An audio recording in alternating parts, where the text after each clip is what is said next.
Everything that you've ever seen about Cuba is a lie.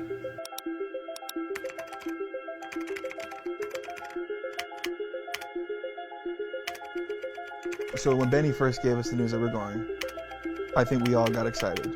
So I started doing a lot of research. I was looking online, and all I saw was a beautiful country. Very colorful photos with all the classic American cars. To know that this is a socialist country, the pieces didn't quite fit to me. We're supposed to say socialism sucks, but how are we gonna show that if socialism doesn't actually suck? All I can see about Cuba is as this gorgeous Caribbean wonderland. Nothing in American establishment or corporate media will prepare you for what you are about to see when you land in Cuba. It's all lies, all of it. It's communist propaganda, what you see about Cuba.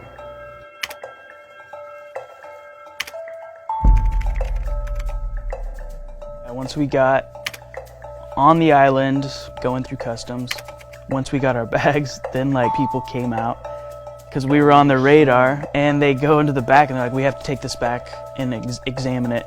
They didn't like that there was a drone inside my suitcase. Yeah. And because they didn't like that, they took my passport for 7 hours. Emotionally, it went from like, what is this place, when we were in the line, to like getting angry, to like getting pretty furious and just like, screw this place, to then just kind of like, after hour 5, you're just like, Stockholm syndrome, like, okay, I guess I speak Spanish and live in Cuba now. And you're just like, whatever happens, happens, and you're just kind of like submitting to this terrible process. When we left the airport, after 7 hours, I think we thought, the worst is behind us, and we could not have been more wrong. To see everything online prior, this was like a wake-up call. That's when we started to realize that Cuba sucks. So let's do a list of things you can't get in Cuba. Like regular things that you can't get in Cuba. Water. Couldn't find water. Gas. Can't find gas. Chicken. Food. We can't find gas. There's no gas available.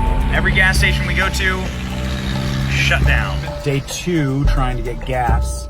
We're in the biggest city in the country. We're in the most modern city in the country. And this is the beginning of the line to get gas. Here we go.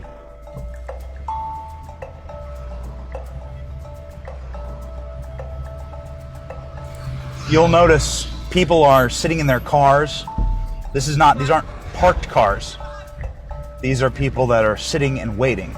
It is probably 100 degrees outside. You have multiple people that are pushing their cars. Look, these people are pushing their vehicles because their vehicles are out of gas. This is a functioning line. These are not parked cars. These are human beings inside of their vehicles.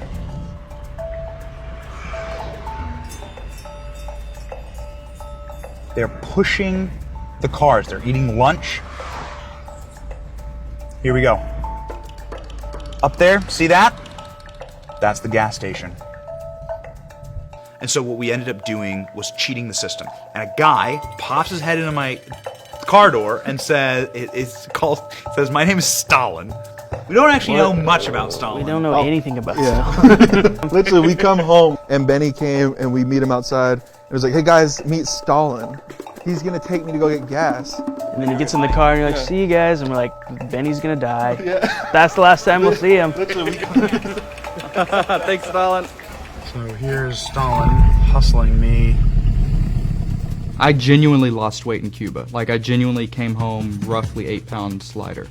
The food looked like a child made it. Yeah, it looked like your kids made you a meal on Father's Day. That's all they have. They just get what the government delivers them every day. I think we decided to go grocery shopping because the food was trash and we can't get anywhere, so we'll just go to the grocery store. So we drove over there all together. We pulled up to the grocery store and the gates were closed and there was a line down the street. This is insane. All of a sudden the guards come to the gate and they open the gate. And that's when, I've never seen this before, but everyone swarms. people started running. Even people that weren't in line, that were just like in the area, just start sprinting in there because this is their only chance to get their essentials and the necessities to feed their families.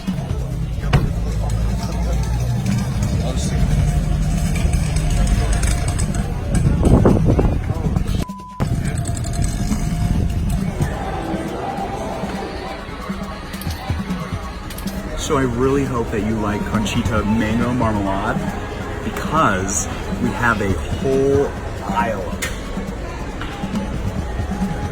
Here in Cuba, you can get an individually wrapped hamburger, and that's as fresh as the meat actually gets. Oh, this one's all melty. But my God, can you get a lot of the exact same brand of garbanzo beans? And then after you're done buying all these incredible products, you can stand in line for literally an hour, which is as long as we've been standing in line for. And I'm telling you, you probably are not going to like Cuba that much. There was literally no fresh fruit, no fresh meat, no fresh vegetables, nothing. There was one brand of the things they did have, and the things they didn't have, well, screw you. So, that is life inside of socialist Pan Americana here in Cuba.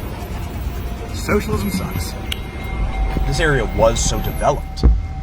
All around you, there's just beautiful development. Mansions, by every American standard, mansions. Just one generation.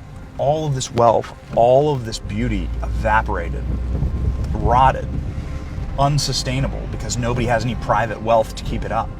This is just a block up from the tourist area, and there's so much trash and garbage in the street that it is like the smell is so putrid you can barely walk by it. It just flies everywhere. There's just an overflowing dumpster of rotting trash. It's really gross. You hear it's like a trope. Communism, everyone's equal, equally miserable, equally sad, equally depressed, equally poor. Ha ha ha, it's like you can see it on a t-shirt. No, it actually does suck. Like it actually is that.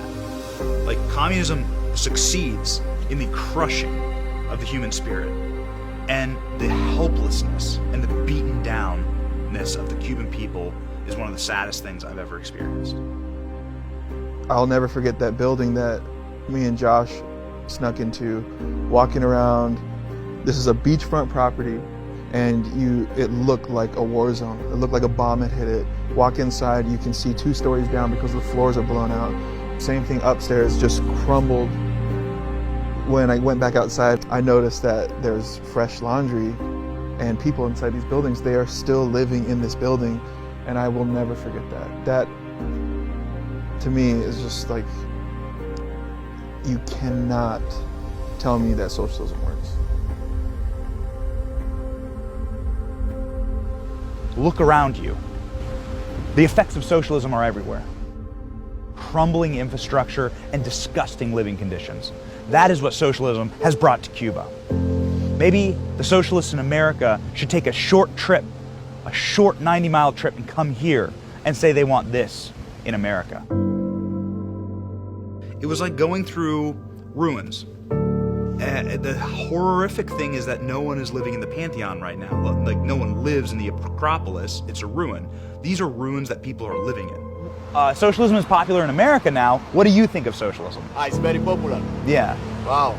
But now for us, no, it's good. For Cuban people now, Not good? no, my friend, no, it's possible petroleum, Yeah. nothing. For this, the people, no, it's possible go for the working. Listen to me. My country is very because everything problem here. Don't have petroleum for bus and Cuban, for car, for drive, for nothing. You understand? My country is very A rec center that looks like this would be completely condemned, but this is a functional rec center in Cuba. There's kids playing soccer right over here. This is the reality of what happens when you have capitalism that goes to socialism. And the people who suffer under this are honestly the kids, because this is where they have the play. It sucks. And it pisses you off too, because the people there, the people of Cuba are some of the nicest people I've ever met. So watching them live in turmoil, watching them live in ruins, actually kind of like pisses you off. And these people don't know any better. Their families have been there for generations. But it'll actually piss you off to see really great people, friendly people, welcoming, warm people, subjugated to living in trash.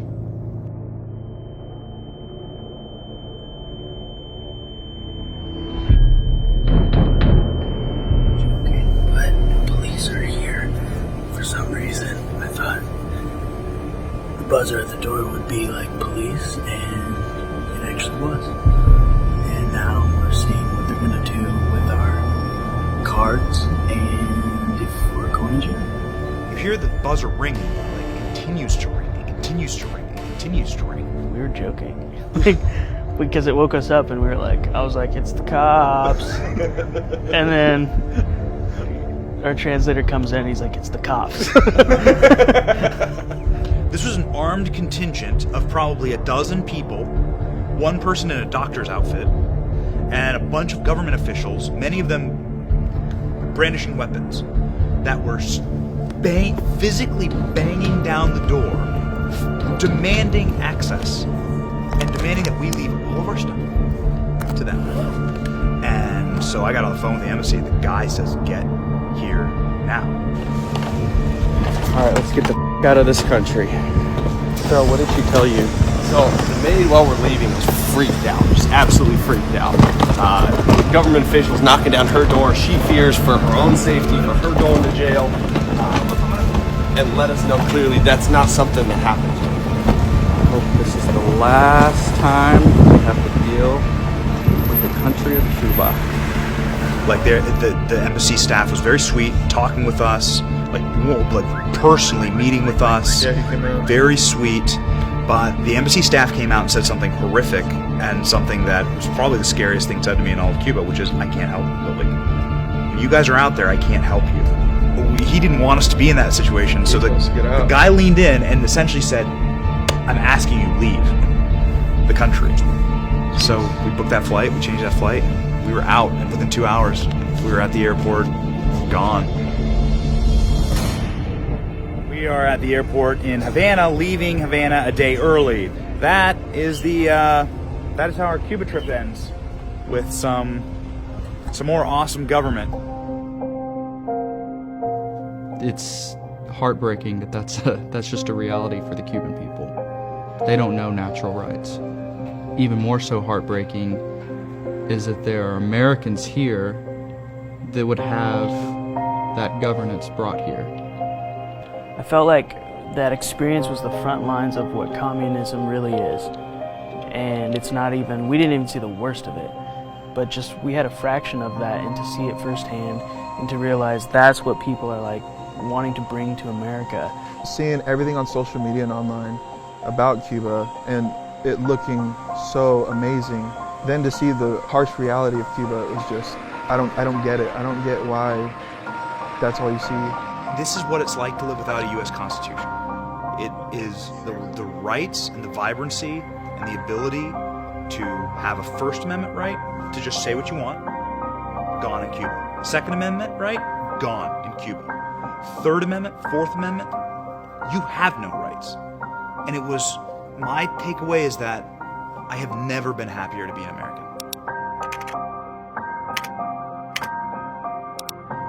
Everything that you have seen about Cuba is a lie.